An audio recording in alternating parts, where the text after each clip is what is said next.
안녕하세요. 방종호 야구보 신부입니다. 네, 오늘 예비자 교리 드디어 마지막 강의입니다. 수업은 오늘이 마지막이에요. 자, 저희 지금까지 오랫동안 많이 고생하셨는데 6개월이라는 시간 동안 이제 거의 다 왔습니다. 이제 목적지가 보이기 시작하죠. 12월 13일이 세례식이니까 이제 2주밖에 남지 않았습니다. 네, 지금 이제 뭐 코로나 때문에 여러 가지로 사회적 분위기도 그렇고 어려움이 많지만 그러한 와중에서도 지금까지 잘 따라와 주신 모든 예비자분들께 다시 한번 진심으로 감사드리고 뭐 감사하다는 말씀을 그리고 정말 그 대단하시다는 말씀을 거듭 드려도 아깝지 않을 정도로 그동안 여러 가지 고민도 많으셨을 테고 힘든 점도 있으셨을 텐데 이렇게 오프라인으로 온라인으로 왔다 갔다 하면서 함께 따라와 주신 분들께 진심으로 감사드리고 경의를 표합니다. 네, 오늘 수업이 마지막이니까 이제 진짜 세례만 받으면 되나? 라고 생각하실 수 있는데 그렇진 않죠. 안타깝게도 제가 목적지가 보인다고 말씀드렸지 끝이라고는 말씀드리지 않았습니다. 그 다음 주, 이번 주부터 있는 일정을 조금 소개해드리고 오늘 교리를 시작하도록 할게요. 자, 일단 12월 5일 토요일, 돌아오는 토요일에 종합교리가 있습니다. 대성당에서 종합교리가 있어요. 시간이랑 장소는 이제 그 봉사자분들이 다 개별적으로 그 카톡방에서 안내를 드릴 겁니다. 그리고 이제 일요일 반에 속하신 분들은 12월 6일 날 찰고 및 종강이 있습니다. 자, 찰고가 뭐냐 하면, 지금까지 우리가 외웠던 기도문들이나 이러한 것들을 일요일 반은 수녀님께, 그리고 화요일 반은 저에게, 뭐 시험이라기보다는, 잘 이렇게 지금까지 어떻게 하셨는지 함께 살펴보는 시간, 네, 그런 시간이라고 생각하시면 되겠고, 자, 종강이라고 해서 이제 우리가 마지막 마무리, 인사 나누고, 이제 정말로 마지막 마음을 다잡는, 이제 그러한 시간을 간단하게 가질 겁니다. 자, 그래서 그걸 이제 일요일 바는 12월 6일에 하고, 화요일 바는 12월 8일 화요일 날, 자, 장소가 그 프란치스코에서 하면 조금 장소가 비좁아서 걱정스러우실 수도 있는데 걱정하지 마시고 저희 그 대성당에서 거리를 다 충분하게 두고 앉아서 안전하게 할 거니까 걱정 안 하셔도 될 것 같습니다. 자, 12월 12일 토요일에는 예절 연습이 있습니다. 저희 그 선발 예식할 때 여러 가지 이제 미리 조금 해보셔서 아시겠지만 조금 우리가 준비해야 될 것들이 있잖아요. 뭐 이렇게 고개를 숙인다거나 아니면은 그 성유 도유를 할 때 기름을 이제 이마나 혹은 목덜미 이런 데 바를 때 어떠한 자세를 뭐 해야 되는지 그리고 영성체 모시는 방법에 대해서 조금 자세하게 이때 예절 연습을 하도록 하겠습니다. 자, 그리고 12월 13일 일요일 드디어 여러분들 오후 2시에 세례식이라는 거 기억하시면 되겠습니다. 네. 그래도 이제 거의 끝이 보이죠. 일요일 반, 화요일 반 잘 구분하셔서 찰곰의 종강 오시고 네, 봉사자분들의 안내에 잘 따라주시면 여러분들은 이제 세례명을 가진 그리스도인이 되시는 겁니다. 자, 그래서 오늘의 주제는 전례, 사랑으로 마련된 기적적인 만남이라는 주제로 여러분들께 이제 미사에 대해서 한 번 더 말씀드리도록 하겠습니다. 물론 이제 저희가 미사에 대해서 한번 교리를 하기는 했어요. 그러나 이제는 우리가 교리를 알고 그러니까 처음에 막 예비자 교리 시작해서 성당이 어색하고 미사가 뭔지도 모르겠고 이제 그럼에도 불구하고 미사에는 또 참석은 하셔야 되니까 저희가 미사에 대해서 자세하게 말씀을 드렸다면 이제는 이제 그 미사가 이제 교리를 다 아시니까 여러분들이 공부를 하셨으니까 전례를 어떻게 잘 따라가면 되는지 그 의미가 무엇인지 우리가 배운 교리를 바탕으로 그러한 것들을 조금 정리하는 시간을 갖도록 하겠습니다. 여전히 여러분들 미사 많이 오긴 하셨지만 지루하시죠? 지루하시고 맨날 똑같은 거 하는 것 같고 일주일에 한 번 오는 것도 참 부담스럽고 여러 가지 그런 생각이 들 겁니다. 그런데 오늘은 제가 그러한 것들이 조금은 덜어질 수 있도록 미사에 담겨져 있는 그 의미라든지 정말 그 전례서에 우리가 그냥 이제 듣고 지나쳐왔던 그러한 기도문들이 어떤 의미가 있는지 그리고 그것을 드리는 사제의 마음은 어떤지 그리고 이제 우리 신자분들의 마음은 또 어떠해야 되는지 설명을 드리는 시간을 갖도록 하겠습니다. 자, 미사의 조건이라는 것이 있는데 미사의 조건에는 세 가지가 있습니다. 첫 번째, 사제의 주례. 그러니까 성직자가 없으면, 사제가 없으면, 서품 받은 사제가 없으면 사실 미사가 될 수가 없습니다. 자, 두 번째는 당연히 주님의 현존이겠죠. 근데 주님의 현존이 1번에다 두고 사제의 주례가 이제 2번으로 가야 될 것 같은데 왜 순서를 제가 이렇게 말씀을 드리냐 하면 사제가 먼저 일단은 사제가 있어야 되고 그 다음에 이제 서품성사를 받은 자 교리나 이러한 것들 자세히 설명 안 드릴게요. 여러분들은 모두 다 알고 있을 거라는 전제하에 말씀을 드리겠습니다. 자 사도로부터 이어져 온 그러한 권한을 받은 사제에 의해서 축성된 사제의 거룩한 손에 의해서 이제 주님의 현존이 이루어진다라는 것. 물론 이제 주님은 우리의 마음속에도 계시고 어디에도 계시지만 적어도 미사를 하는 데 있어서 빵과 포도주가 성체와 성혈로 변화되는 그것은 사제를 통해서 주님의 현존으로 이어진다라는 것, 그러한 것들을 이제 생각해 주셨으면 좋을 것 같습니다. 자, 세 번째는 뭐겠습니까? 세 번째는 당연히 지금 강의를 보시는 모든 분들께 해당이 되는 거겠죠. 신자들의 응답입니다. 자, 사제의 주례가 있고 주님의 현존이 있다고 할지언정, 물론 이제 사제가 혼자 미사를 할 수도 있어요. 사제가 혼자 미사를 할 수도 있는데 그렇게 되면 신자들의 응답이 빠지는데 미사의 조건에 성립이 안 되는 거 아닙니까? 라고 하실 수도 있는데 만약에 그렇게 된다면 사제가 신자가 또 1인 2역을 하는 거죠. 신자가 돼서 미사 안에서 응답을 하는 기도문을 계속해서 사제가 하면서 혼자 이제 미사를 하게 됩니다. 자, 어쨌든 이러한 형식으로 우리가 주님의 현존, 주님의 부르심이 있고 현존이 있다면 거기에서 우리가 응답을 하는 구조로 이 미사가 이루어진다는 것을 여러분들이 생각하시면 될 것 같아요. 근데 이제 이런 질문이 드실 거예요. 왜 미사는 고정된 멘트와 정해진 순서로 이루어지는가? 아니 다른 종교들 보면 막 찬송가도 막 부르고 막 아멘 막 그래서 막 기타 치고 노래하고 막 여러 가지 막 다양하게 막 화려하게 하는 그런 것도 있고 지루할 수 없이 이제 뭐 그러한 이제 전례들도 할 수도 있는데 도대체 왜 가톨릭은 고정된 멘트와 순서로 이루어져 있나요? 너무 지루합니다. 왜 자꾸 앉았다 일어났다 시키기만 하고 이제 그러한 생각이 또 드시는 분들도 계실 거예요. 자, 그런데 여러분 고정된 멘트와 순서로 이루어져 있기는 한 듯 보이나 사실상 우리가 독서라든지 복음이라든지 사제의 기도문은 계속해서 변합니다. 바뀌어요. 그렇기 때문에 사실상 고정된 멘트로 미사가 이루어진다라고는 사실 할 수 없고 그렇다면 순서라든지 어쨌든 그럼에도 불구하고 정해진 멘트가 있다면 그것은 왜 그렇게 되냐 이렇게 했을 때 자, 사도들의 시대부터 2000년이 넘는 이 시간까지 우리가 이 전례를 계속해서 유지해 온다고 보시면 되는데 특히 초대교회 때는 여러 가지 이단들이 막 만들어진 거예요. 예수님이 돌아가시고 제자들도 이제 예수님을 직접 바라봤던 제자들도 이제 세상을 떠났습니다. 자, 그러니까 여러 가지 교리적인 이러한 이단들이 생기기도 하고 또 다른 교리를 설파하는 또 사람들이 생겨나기도 하고 자, 이러한 것들이 생기면서 우리 보편교회는 바티칸 교회는 우리가 정확한 교리에 맞춰서 전 세계가 모든 교회가 함께 기도를 할 수 있는 일종의 형식을 마련해야 했던 겁니다.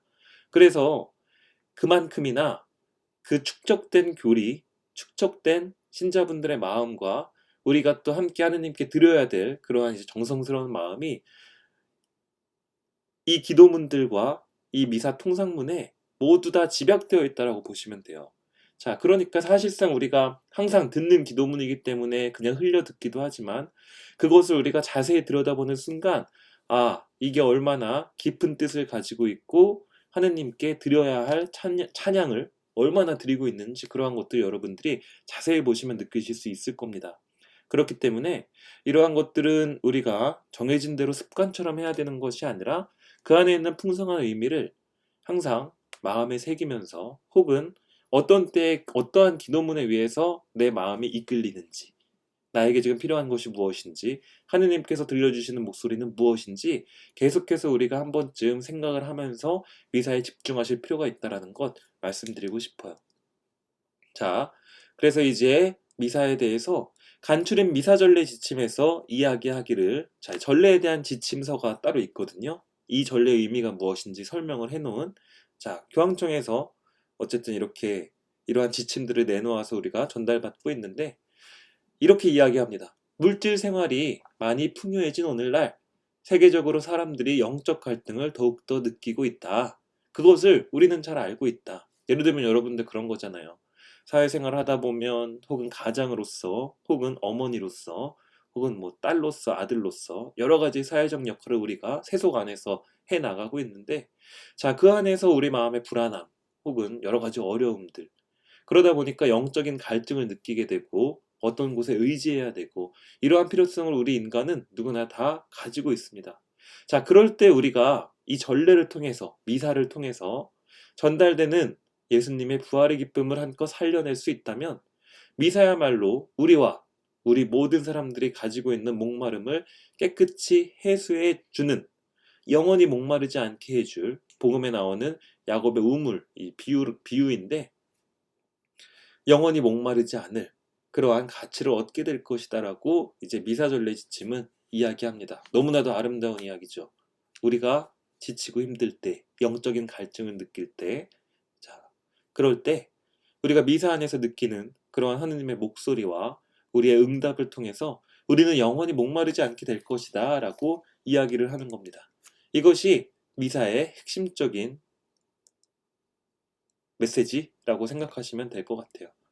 자, 그래서 미사의 목적을 한번 볼게요. 일단 첫 번째로 하느님 말씀의 청취입니다. 왼쪽부터 보는 거예요. 사제의 목소리를 통한 하느님 말씀의 청취. 자, 사제가 신이라는 건 아니지만 하느님의 도구로서 특별히 서품 받은 사제가, 제 사진이죠. 잘 나왔죠. 잘 나온 사진을 이렇게 갖다 놓은 거예요. 자, 이런 사제의 목소리를 통해서 하느님의 말씀을 우리가 전해 듣는다. 결국에는 이제 하느님의 말씀을 우리가 직접적으로 전해 듣는 그러한 미사의 시간이다 라고 생각하시면 될 것 같고, 자, 또 가장 중요한 것이 십자가의 신비, 십자가 제사의 재현. 자, 제가 지금 이제 올려놓은 가운데 사진은 최후의 만찬이라는 미켈란젤로의 그림이죠.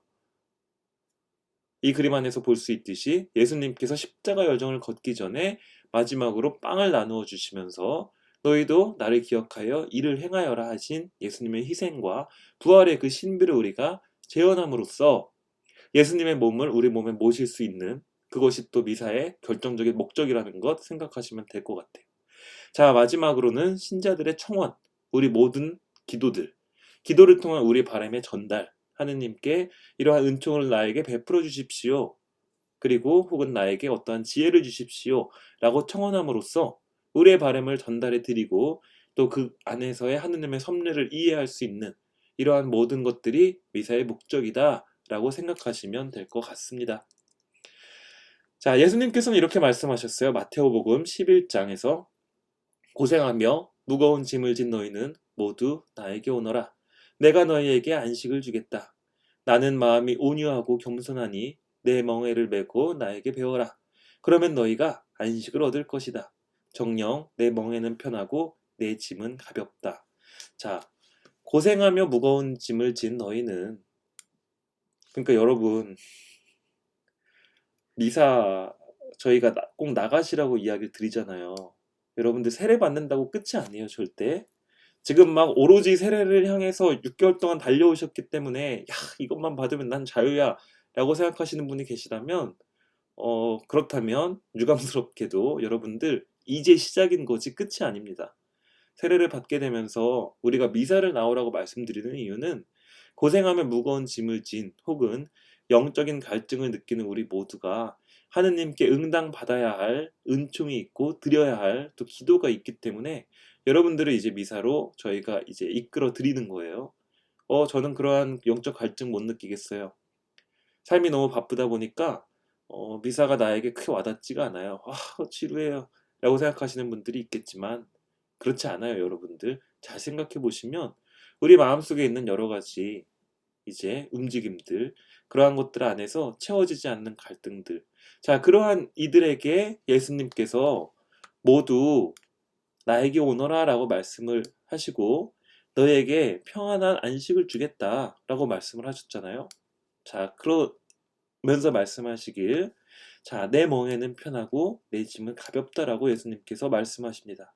자, 결국에는 우리의 짐을 덜어주기 위해서, 우리의 기도를 듣기 위해서 너의 목소리를 들려다오, 너의 힘듦을 나에게 짊어지어다오 라고 기다리시는 예수님이 계시다라는 것을 꼭 기억하면서 미사에 오실 때만큼은 마치 우리가 운동 가듯이, 헬스장 가듯이, 아, 오늘 정말 가기 싫은데 그래도 가야지라는 마음으로 오실 것이 아니라, 오늘은 하느님께서 나에게 무슨 소리를 들려주실까? 그렇다면 나는 하느님께 어떠한 또 말씀을 드릴까? 라는 마음으로, 조금 설레는 마음으로, 기쁜 마음으로 미사에 오셨으면 좋겠어요. 물론 이제 매일매일 그렇게 하시는 게 매주 매주 그렇게 하신다는 게 쉽지 않다는 건 저도 잘 알고 있습니다. 그럼에도 불구하고 여러분들, 우리를 기다리시는 예수님, 그리고 당신의 몸을 나에게 내어주시는 우리 예수님을 기억하면서 조금은 감사한 마음으로, 그리고 편안한 마음으로, 편해지고자 하는 마음으로 성당에 나오셨으면 좋겠어요. 자, 그렇게 해서 이제 미사에 대해서 본격적으로 조금 설명을 드리자면 이제 시작 예식으로 들어갑니다. 여러분들 미사에 오셔서 입당 성가하고 사제가 이제 입당을 하죠. 그 다음에 이제 성부와 성자와 성령의 이름으로 아멘 하는 그 순간부터 시작 예식이 시작되는데, 하느님께 우리가 먼저 죄를 고백하고 찬양을 드리는 시간이에요.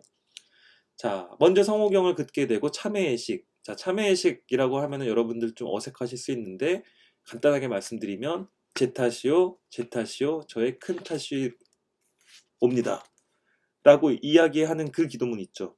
자, 우리가 죄를 반성하면서 그동안, 지난 시간 동안, 뭐 일주일 동안, 혹은 뭐 매일 미사 나오는 분들은 매일매일 내가 지었던 과오가 있다면 먼저 하느님께 그 죄를 먼저 고백하면서 반성을 하는 거예요. 자, 그렇게 함으로써 주님과의 만나게 되는 그 시간을 되새기는 겁니다. 자, 자비송이라고 한다면 주님 저희를 불쌍히 여기소서, 주님 저희는 주님께 죄를 지었나이다, 아니면 혹은 뭐 주님 자비를 베푸소서, 그리스도님 자비를 베푸소서, 이렇게 하는 기도문 있죠. 자, 이 기도문은 여러분 주님 저희를 불쌍히 여기소서라고 이야기를 하는 거잖아요. 주님 자비를 베푸소서, 혹은 자, 이 이야기는 자, 여러 가지 죄를 짓고 나약하고 부족한 것들도 많지만 그러한 하느님 예수님께서 우리를 불쌍히 여기시어 나의 죄를 깨끗이 해주시고, 그리고 당신의 몸을 모실 수 있는 나를 다시금 일으켜 주십시오 라고 하는 그러한 기도문이라고 생각을 하시면 될 것 같아요. 자, 하느님께 죄를 고백했어요. 그리고 주님 자비를 베풀어 주세요 라고 자비송을 드렸습니다. 자, 그 다음 대형강송. 자, 대형강송은 주일미사에서 여러분들 하늘 높은 데서는 하느님께 영광이라는 사제의 이제 선창으로 시작되는 그 기도문이에요. 이거는 대형강송이라는 이 이름에서 알 수 있듯이 하느님께 지극한 감사와 찬미를 드리는 겁니다. 죄인임에도 불구하고 혹은 여러 가지 힘들고 고통스러운 여정 속에 있는 우리를 불러주셨다라는 하느님께 대한 감사와 찬미, 영광을 드리는 거예요. 그냥 영광도 아니고 대영광, 대영광송, 이렇게 생각하시면 될 것 같아요. 자, 근데 여러분들 대림시기와 사순시기, 즉 예수님의 탄생을 기다리는 이 시기, 대림시기, 성탄절까지의 지금 이 시기, 그리고 이제 사순시기, 예수님의 죽음을 기억하는 이 시기에는 대형강송을 드리지 않습니다. 자, 왜냐하면 예수님께서, 아기 예수님이 오는 날 기다리는 것이기 때문에 그 영광은 나중에 예수님께서 오시면 드려야 되고, 그리고 이제 사순시기 같은 경우에는 예수님이 우리의 죄로 인해서 돌아가셨기 때문에 그 슬픔을 통감하는 의미로 대형강송을 드리지는 않지만, 이제 연중식이라든지 이때는 대형강송을, 그리고 이제 부활절이라든지 성탄절 이때는 대형강송을 굉장히 성대하게 라틴어로 부르기도 하고 노래로 이렇게 하기도 하고 그렇게 하기도 합니다. 자, 그 다음 마지막 본기도. 본기도는 이제 사제가 기도합시다 라고 하면서 드리는 기도예요. 아마 미사를 성실히 나오셨던 분들은 사제가 기도합시다 라고 하는 순간 어떤 생각이 드시냐면, 아, 이제 앉을 때가 다가오는구나 이런 생각을 하시는 분들도 계실 텐데, 자, 바로 그 기도입니다. 사제가 기도합시다 할 때 그 기도. 자, 이 기도는 계속 바뀌어요. 자, 참회식이라든지 자비송회라든지 대형강송은 정형화된 기도문이 있기 때문에 매주 똑같습니다. 근데 사제가 기도합시다라고 하면서 바치는 이 기도는 이 미사가 가지고 있는 이 시기에 이 미사가 가지고 있는 그 지향을 함축해서 사제가 이야기하는 거예요. 자, 그러므로 이 기도문을 잘 들으면서 아, 오늘의 미사는 어떠한 지향을 두고 우리가 하는 복음 말씀이라든지 이 미사의 의미라든지 그런 거구나라는 것을 생각하시면 될 것 같아요. 근데 신부님, 제가 미사를 좀 드려봤는데 사제가 하는 기도문들을 우리가 이제 어떻게 보면은 이게 싹 지나가는 거기 때문에 그 지향을 참 마음에 두고 이렇게 이야기하는 게 쉽지 않아요.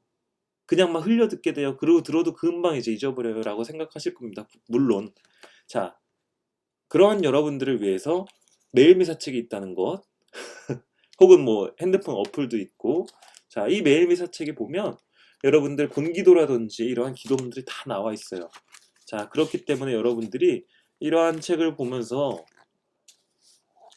여러분들이 저 지금 제 책 뭐 이거 많이 판다고 저한테 뭔가 마진이 있거나 그런 거 아닙니다. 이거 1,000원짜리 그냥 정말 저랑은 전혀 상관없는 책이에요. 자, 이 기도문을 보시면서 조금 따라오시면 아, 오늘이 미사가 이렇구나라는 것들 이제 잘 들여다보실 수 있을 거예요. 자, 그래서 예를 들면 본기도 돌아오는 주일, 대림제 2주일 본기도를 한번 다 같이 볼게요. 사제가 이야기할 거예요. 기도합시다.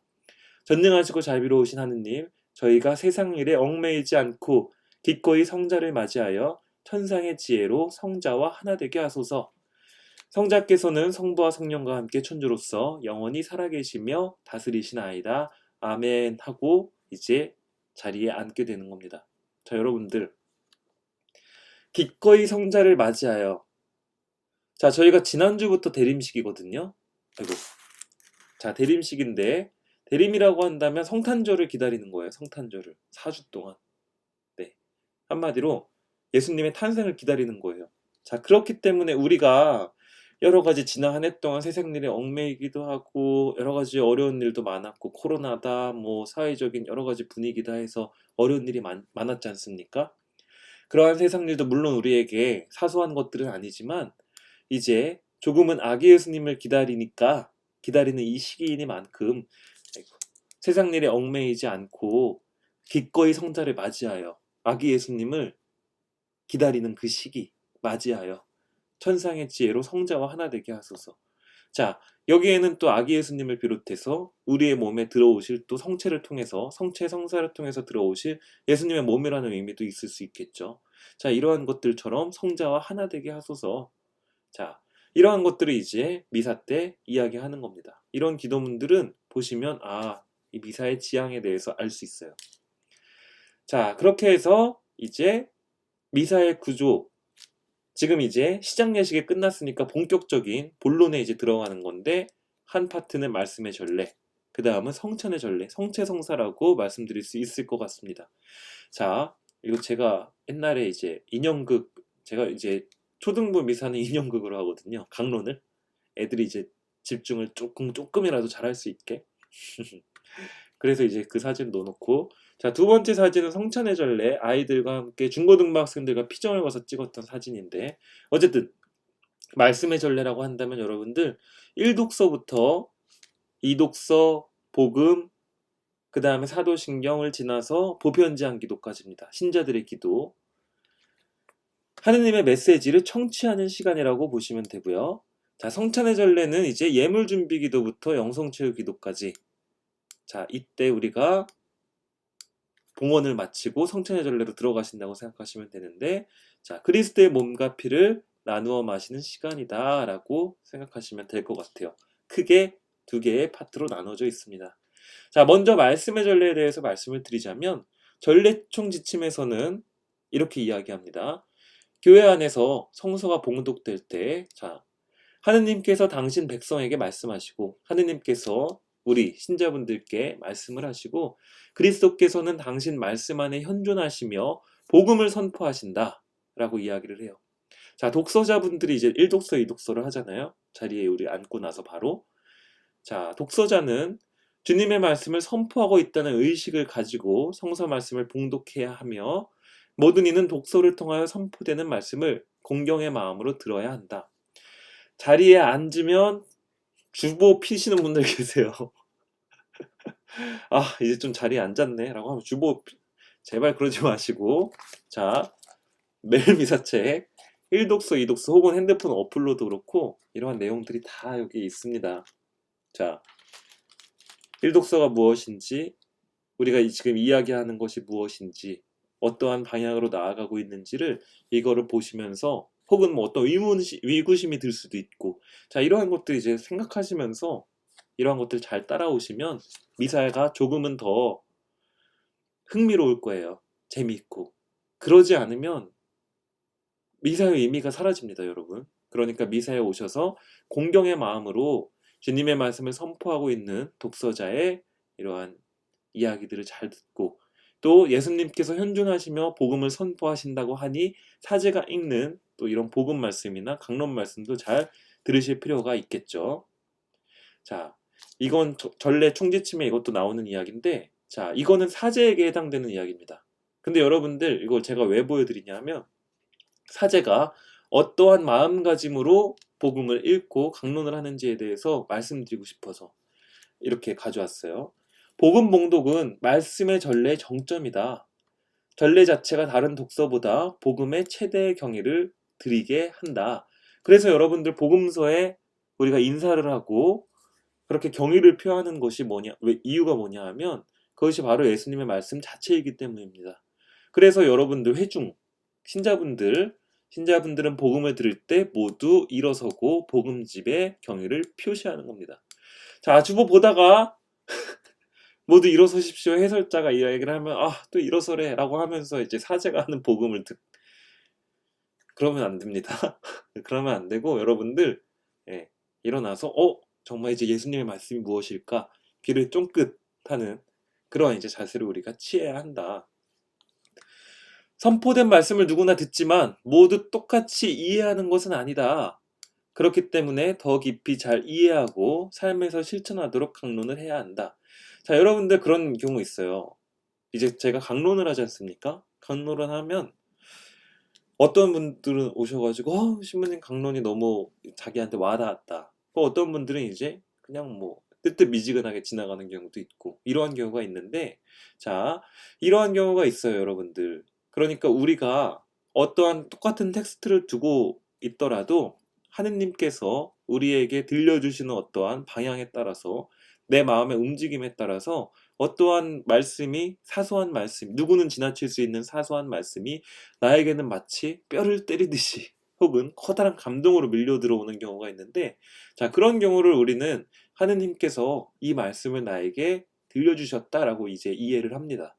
그러한 것들처럼 오늘은 나에게 어떠한 구절이 나에게 와닿는지 이러한 것들을 잘 듣고 귀를 기울일 필요가 있습니다. 자, 그리고 강론은 반드시 필요하다라고 이야기를 해요. 사제의 강론. 자, 강론은 어떠한 관점을 적절히 해설하는 것이어야 하고, 자, 신자분들이 더 깊이 이 내용을 잘 이해할 수 있도록 이제 강론을 하는 것이다 라는 것을 여러분들께 말씀드리고 싶었습니다. 그래서 여러분들 저희가 이제 제가 하는, 예를 들면 강론을 한다고 했을 때 절대 대충 준비하지 않아요. 물론 그 강론이 좋은, 뭐 열심히 제가 준비를 한다고 해서 깊이 있는 강론이거나 뭐 좋은 강론이라고 말할 수는 없다는 거 잘 알고 있습니다. 그것은 어떻게 보면은 개인의 능력에도 달려있기 때문에, 그럼에도 불구하고 그 능력을 우리가 어느 정도 가지고 있다면 절대 강론을 허투루 준비하지 않아요. 오랜 시간 저희가 그 매일매일 준비하면서 사제들이 오랜 시간을 공들여서 이렇게 이야기를 드리는 거거든요. 물론 이제 그러한 것들이 때로는 지루하게 느껴지고 혹은 와닿지 않을 수도 있지만, 그것을 또 준비하는 사제의 마음 역시도 여러분들이 잘 알아주셨으면 좋겠다. 적어도 지금 이 강의를 듣는 순간만큼은 네, 그러한 말씀을 또 드리고 싶습니다. 자, 복음 봉독 전 사제의 기도를 말씀드릴게요. 이제 사제가 복음 봉독하기에 앞서서 제대 인사를 하잖아요. 제대 인사를 할 때 드리는 기도가 따로 있어요. 여러분들께 마이크로 이렇게 전달되지는 않지만 뭔가 막 중얼거리는 약간 이런 느낌이 드실 텐데, 자, 이때 드리는 기도는 뭐냐 하면 전능하신 하느님 제 마음과 입술을 깨끗하게 하시어 합당하게 주님의 복음을 선포하게 하소서 라고 하면서 제대 기도를 인사를 하고 이렇게 복음을 읽기 시작하는 겁니다. 자, 이것이 바로 우리 또 사제단의 마음이라는 것을 여러분들이 알아주셨으면 좋겠어요.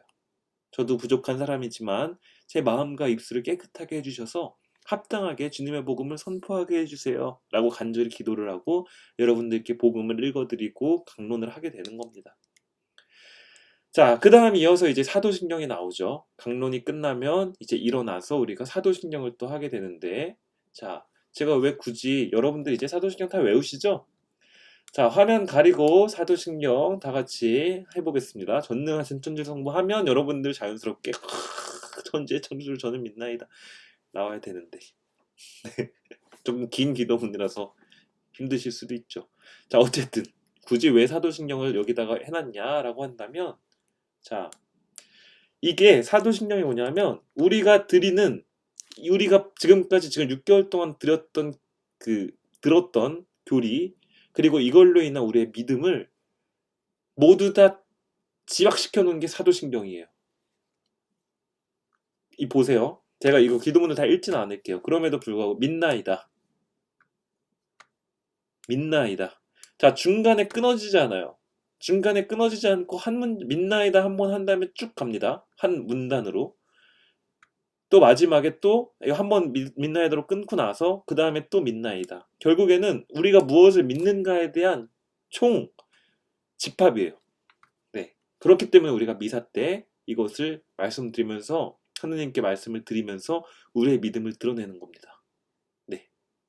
그러한 것들을 기억하면서 사도신경 할 때도 그냥 이거 좀 어려운 기도문인데 이렇게 생각하지 마시고 내가 가지고 있는 믿음이 무엇인지 정확하게 내가 고백하는 것이다라는 거 유념해 주셨으면 좋겠어요. 자, 다른 신자분들은 너무 유려하게 그냥 눈 감고도 하는 기도문이지만 저희는 예비자이기 때문에 이거 너무 길어요. 힘들어요. 지금 주일기도도 지금 할까 말까 한 판에 이렇게 생각하실 수도 있지만, 자, 그럴 때는 매일 미사. 자, 여기에 이 앞에 미사 통상문이라는 게 있거든요. 이 안에 이런 기도문들이 다 있습니다. 네? 잘 보이실지 모르겠지만 안 보이실 텐데 여기 다 있습니다. 이거를 보면서 지금 이 기도문을 하는 시간이구나라고 하면서 따라오시면 미사가 절대 지루하지 않으실 거예요. 이런 것들 기억해 주셨으면 좋겠습니다. 자, 이제 보편제한기도가 들어가죠. 보편제한기도 이제 주일미사 같은 경우에 신자분들이 나오셔서 제대 위에 올라오셔서 독서하신 분들이 나오셔서 이제 2개씩 기도를 읽으시는데, 자, 이 기도문 제가 그대로 가져왔어요. 이거는 이제 2주 전에 그리스도왕 대축일 때 드렸던 기도문인데, 사제가 이야기하죠. 형제자매 여러분, 우리를 어둠의 권세에서 구해내신 하느님 아버지께 우리의 바람을 간절히 아뢰시다. 우리를 어둠의 권세에서 죄로부터 이끌어서 우리 세례를 주시고 우리를 불러주신 하느님께 우리의 바람을 간절히 아뢰시다. 그렇게 해서 첫 기도문은 매번 달라지지만 이제 지향은 같아요. 첫 번째는 교회를 위해서, 두 번째는 이 사회의 공직자를 위해서, 얼마나 우리가 필요한 그 기도입니까? 정치인들을 위해서 혹은 우리 사회를 위해서. 세 번째, 소외된 이들을 위해서, 가난한 이들, 괴로운 이들, 병든 이들, 힘들어하는 이들을 위해서 우리가 또 하느님께 기도를 드리고, 네 번째는 이제 본당 공동체를 위하여 이제 기도를 드리게 되어 있다라는 것. 우리가 속한 우리 성당의 모든 신자분들이라든지 여러 가지 이제 뭐 사목회라든지 이러한 행사들을 앞두고 하는 뭐 그러한 것들이라든지. 그리고 이제 사제가 마무리 기도를 하죠. 전능하시오 영원하신 주 하느님, 하느님 안에서 살아가려는 저희의 기도를 기꺼이 들어주소서. 우리 주 그리스도를 통하여 비나이다. 아멘. 네, 이 기도문 하나하나가 정말 따뜻하고 감사한 기도문이에요. 여러분들, 하느님 안에서 살아가려는 우리 신자분들의 모든 기도를 기꺼이 들어주소서라고 사제가 청하는 겁니다. 자, 이러한 또 기도문들이라는 것을 기억하셨으면 좋겠어요. 자, 이제 보편장기도가 끝났습니다. 그러면 이제 봉헌이 시작되죠. 봉헌이 시작되고 성찬의 전례가 시작됩니다. 자, 여러분들, 봉헌 이때 되면은 이제 제가 너무 이제 뭐랄까, 조금 극단적인 예를 좀 말씀드리는 것 같긴 하지만, 이때 이제 지갑 꺼내서, 아, 1,000원짜리가 없는데, 아, 10,000원짜리밖에 없는데, 어떡하지? 5,000원짜리 있으면 다행인데, 이제, 그것도 없으면 10,000원짜리, 아. 자, 봉헌이라고 한다면, 지난 한 주 동안 나를 돌봐주신, 그리고 또 나와 함께 해주신 하느님께 일종의 이제 감사를 드리는 거죠. 그 돈을 많이 내고 적게 내고는 사실 중요하지 않아요. 여러분들의 정성이 중요한 거니까. 그런데 이제 그 뭐 1,000원을 내든 10,000원을 내든 뭐 얼마를 내든 그런 이제 돈의 양보다는 그 봉헌의 의미를 지금 말씀드리고 싶은 거예요. 네. 내가 받았던 은총이라든지 혹은 내가 지금 힘든 것들에 대해서 하느님께 청원하는 입장에서 주님께 이걸 봉헌함으로써 가난한 이웃들을 돕고 혹은 교회의 보탬이 되고, 자, 그러함으로써 다시 한번 하느님께 감사를 드리는, 자, 미사는 하느님께 감사와 찬미를 드리는 구조로 되어 있기 때문에 봉헌 역시 그러한 마음으로 행하셔야 된다라는 것 여러분들 꼭 기억하셨으면 좋겠어요. 자, 이제 성찬의 전례가 시작이 됩니다. 예물기도 전 준비기도가 시작이 되고 예물기도, 감사기도 이러한 것들이 이제 들어가는데, 자, 기도합시다라고 하면서 이제 예물기도 전 준비기도라든지 예물기도로 이제 들어가게 되죠. 이러한 기도만 하나하나를 제가 시간 관계상 다 보여드릴 수는 없지만, 자, 궁금하신 분들은 매일 미사, 이거 거의 세뇌되겠는데? 저랑 관계없는 책이라는 거. 자, 그런데 자, 여러분들께 이제 우리가 예물기도, 우리 이제 봉헌을 하는 동안 사제가 지금 이제 여기 보이시죠? 여기 제가 이제 젊은 시절에 제가 있는데 이 빵과 포도주를 하느님께 저희가 이제 여러분 이제 신자분들은 이제 돈을 내잖아요. 1,000원짜리 뭐 이렇게 내는데, 자, 그 돈으로 대표되는 우리 빵, 포도주, 예, 2000년 전에 그 주식, 자, 그것을 우리가 두고서는 예수님께 이제 봉헌하는 거예요. 이거를. 그래서 사제가 그동안 그걸 준비하는 겁니다. 자, 예물기도 전 준비기도를 말씀을 드리자면 회중들에게, 신자분들께 사제가 간절히 요청을 하는 거예요. 그리고 신자분들의 응답하는 구조로 되어 있는데, 이 기도문 한번 들어보실게요. 여러분들 잘 들어보세요.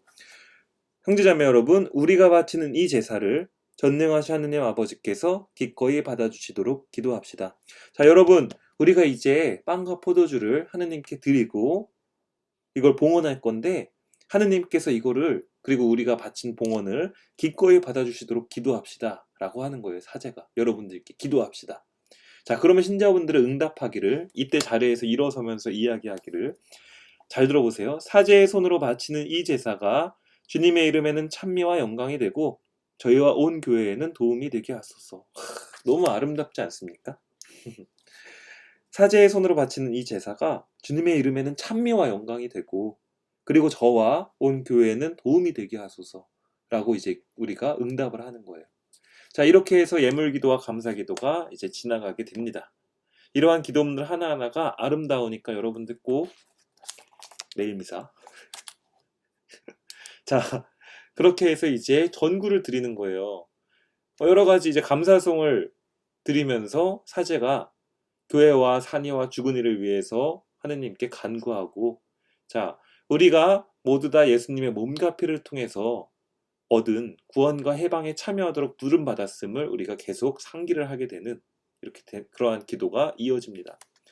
그렇게 해서 마침 영광송 마지막으로 이제 이 순간 마지막으로 사제가 이야기하죠. 마침 영광송이 뭐냐 하면, 그리스도를 통하여 그리스도와 함께 그리스도 안에서 성령으로 하나 되어 전능하신 천주 성부 모든 영예와 영광을 영원히 받으소서. 모든 영예와 영광을 영원히 받으소서. 하느님, 이 큰 대영광송에 이어서 마침 영광송, 영광을 드리는 기도문이라고 볼 수 있습니다. 자, 이제 여러분들 다 외우고 계실 주님의 기도를 하고 평화 인사를 함께 기쁘게 나누고, 빵 쪼갰, 사제가 빵을 쪼개고 포도주에 넣으면서 이제 여러분들께 나누어 드릴 영성체 준비를 하게 되는 거죠. 성체성사에 대해서 말씀 안 드리겠습니다. 우리가 다 배웠으니까. 그렇게 해서 하느님의 어린 양이라는 기도문 기억나시죠? 하느님의 어린 양, 세상의 죄를 없애시는 주님, 자비를 베푸소서, 평화를 주소서. 네. 우리가 죄인이고 예수님의 몸을 모실 그 자격이 없음에도 불구하고 예수님의 몸을 맛보게 함으로써 구원으로 불러주시옵소서라는 이 찬송의 기도, 부탁의 기도, 이러한 것도 이제 드리는 겁니다. 자, 영성체, 두말할 나위 없이 주님과 하나 되는 순간, 여러분들이 이 영성체 주님과 하나 되기 위해서 지난 시간 동안 6개월이라는 시간 동안 함께 해오신 겁니다. 마지막으로 영성체의 기도를 바치고 마침 예식을 하고 좋은 열매를 맺게 해달라고 사제가 간청하는 이제 기도문들 전부 다 이제 매번 바뀌는 기도문들이에요. 그 다음에 강복 및 파견이 이루어지죠. 하느님의 도구로서 사제는 교우들 각자가 잘 돌아가서 선행을 하실 수 있도록, 그리고 하느님의 은총을 받으실 수 있도록 이렇게 강복을 드리는 겁니다. 그렇게 해서 우리는 다시금 예수님의 몸을 모심으로써 이제 또 하느님의 은총을 내가 받았다. 이제 깨끗한 몸과 마음으로 또다시 세상에서 아름답게 살아야지 라는 다짐으로 기쁘게 세상으로 파견되는 거다. 돌아가는 거다. 라고 생각하시면 될 것 같아요. 자, 미사라는 의미는 라틴어 미토라는 이제 단어에서 유래가 됐는데 그 뜻이 파견이란 뜻입니다. 우리가 예수님과 하나 돼서 일치가 된 다음에 다시 세상으로 파견된다. 그리스도인으로서. 그러한 의미가 이 미사의 뜻이라는 것을 기억해 주셨으면 좋겠어요. 자, 이제 거의 다 끝났습니다. 결론. 미사 안에는 다양한 예수님의 메시지의 역사가 숨겨져 있습니다. 교회의 모든 지혜가 숨겨져 있기도 하고, 그러므로 이에 귀 기울이고 마음에 새길 때 그 메시지가 더욱 풍요롭게 전달된다는 것 꼭 기억해 주셨으면 좋겠습니다. 자, 그리고 미사는 그리스도인들에게 단순한 의무도 개인적인 기도를 일방적으로 요청하는 시간도 아닙니다. 그러니까 우리가 미사에 와서 하느님의 말씀은 전혀 듣지 않고 다른 생각을 하거나 주보를 보거나 막 그러다가 하느님 성체 모시고 나서 하느님 제발 이렇게 해주세요라고 기도를 하신다면 그건 이제 잘못된 거죠. 통교가 필요한 겁니다. 통교, 커뮤니케이션. 자, 하느님의 말씀을 듣고 거기에서 내가 예수님의 현존, 하느님의 현존을 느끼고 그분께 머무르고, 자, 그 다음에 나에게 들려주는 하느님의 목소리를 듣고 그 다음에 응답하면서 내가 원하는 것을 요청하고 기도하는 이 통교가 필요하다라는 거 꼭 기억해 주셨으면 좋겠어요. 자, 마지막으로 그러므로 미사의 기본적인 자세는 하느님께 대한 일단은 감사와 찬미여야 된다. 영광을 드리고 하느님께 감사를 드리는. 그리고 한 주를 이제 마무리하고 또 새롭게 시작하잖아요. 일요일이 그런 날이잖아요. 자, 그렇게 하면서 예수님의 성체를 모실 때 우리는 구원을 향해서 나아가는 가장 빠른 지름길을 걷고 있다는 것을 꼭 기억을 해주셨으면 좋겠고, 전례 안에 모든 것이 담겨져 있다. 제가 쓴 말이지만 너무 잘 쓴 것 같아요. 전례 안에 모든 것이 담겨져 있다. 하느님의 목소리와 하느님의 현존과 여러분들의 기도와 우리가 또 마땅히 드려야 할 감사와 찬미, 모든 것이 이 미사 안에 담겨져 있다라는 것 기억해 주셨으면 좋겠어요. 자, 이렇게 해서 여러분들 오늘 수업을 마무리하게 됐는데 제가 영상 하나를 더 준비했어요. 이제 그동안 너무 고생하셨잖아요. 물론 이제 다음 주에도 우리가 계속 종합교리도 있고 그러한 것들이 있지만 이제 제가 하는 교리는 이제 마지막인데, 특히 온라인으로 하는 교리도 마지막이고, 그렇기 때문에 여러분들께 어떠한 이제 선물을 드릴까 고민을 하다가 여러분들께서 지난 6개월 동안 하셨던 사진을 제가 받아서 영상을 준비했습니다. 예수님의 편지라는 영상과 함께 여러분들의 사진도 한번 보여드릴 테니까 끝까지 보시고 이번 교리도 잘 마음속에 되새기시면서 아마 다음에 이제 성당에 오셔서 미사를 드릴 때는 이렇게 감사하고 좋은 거고 이러한 메시지들이 숨겨져 있는 거구나 라는 그러한 이제 미사의 비밀을 여러분들이 잘 이렇게 찾아서 나가셨으면 좋겠어요. 그러면 미사는 더없이 소중한 것이 되고, 그리고 여러분들께 감사한 것이 될 것이며 더없이 은총이 가득하다라는 사실을 알게 되면서 절대 미사가 지루하지만은 않을 겁니다. 사랑으로 마련된 기적적인 만남 여러분들께 초대합니다. 꼭 미사 나오시고 세례받는 그날까지 조금 더 힘내시길 바랍니다. 감사합니다.